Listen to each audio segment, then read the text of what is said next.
उनके देवलोक गमन से निश्चित रूप से हम सभी दुखित हैं, शोकाकुल हैं।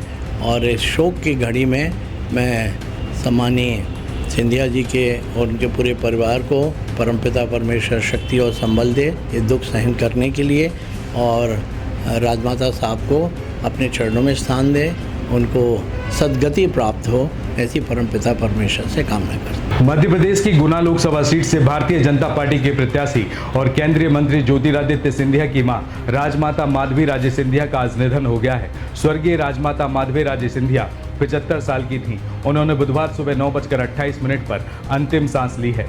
उनका अंतिम संस्कार ग्वालियर में गुरुवार सुबह 11 बजे किया जाएगा। दरअसल केंद्रीय मंत्री ज्योतिरादित्य सिंधिया की मां की तबीयत लंबे समय से खराब चल रही थी, तो वहीं लगभग 1 महीने पहले एम्स हॉस्पिटल दिल्ली में उन्हें भर्ती कराया गया था। इसके अलावा लंग्स इन्फेक्शन के चलते हालत में कोई सुधार न होने के कारण उन्हें वेंटिलेटर पर लिया गया था। वहां पर ज्योतिरादित्य सिंधिया बराबर अस्पताल में रहकर अपनी माता का इलाज करा रहे थे और पिछले दिनों एक बड़ी सर्जरी भी हुई थी, जिसके बाद से ही राजमाता माधवी राजे सिंधिया की हालत बेहद ही नाजुक बनी हुई थी और आज उन्होंने अस्पताल में ही अंतिम सांस ली है। पिछले दिनों मां की तबीयत खराब होने की खबर जैसे ही केंद्रीय मंत्री ज्योतिरादित्य सिंधिया को लगी, वे तुरंत प्रचार छोड़कर दिल्ली के लिए रवाना हो गए थे। केंद्रीय मंत्री ज्योतिरादित्य सिंधिया की मां माधवी राजे सिंधिया भारतीय नहीं है, नेपाली राजघराने से ताल्लुक रखती हैं। ग्वालियर राजघराने की राजमाता माधवी राजे सिंधिया कभी नेपाल की राजकुमारी हुआ करती थी। माधवराव सिंधिया से 1966 में माधवी राजे सिंधिया की शादी हुई थी, तो वही माधवी राजे सिंधिया को उनके मायके में शादी से पहले प्रिंसेस किरण राज्य लक्ष्मी देवी के नाम से भी बुलाते थे।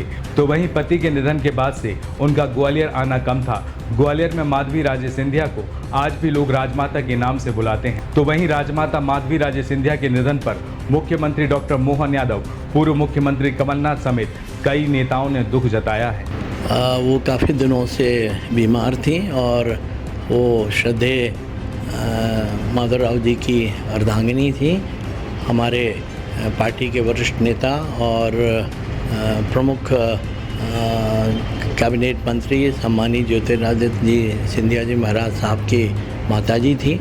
उनके देवलोक गमन से निश्चित रूप से हम सभी दुखित हैं, शोकाकुल हैं।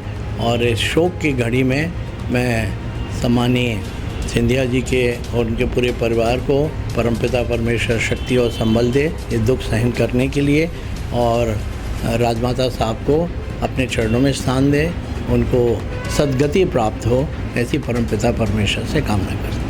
रिपब्लिक सागर मीडिया को सब्सक्राइब अवश्य करें और आप हमारी आने वाली सभी वीडियो को देखना चाहते हैं तो आपको उसके लिए घंटी जरूर दबानी पड़ेगी, ताकि आपको सभी वीडियो की नोटिफिकेशन समय समय पर मिलती रहे। रिपब्लिक सागर मीडिया पर जो भी वीडियो आएगा वह सच की कसौटी पर कसकर ही आएगा।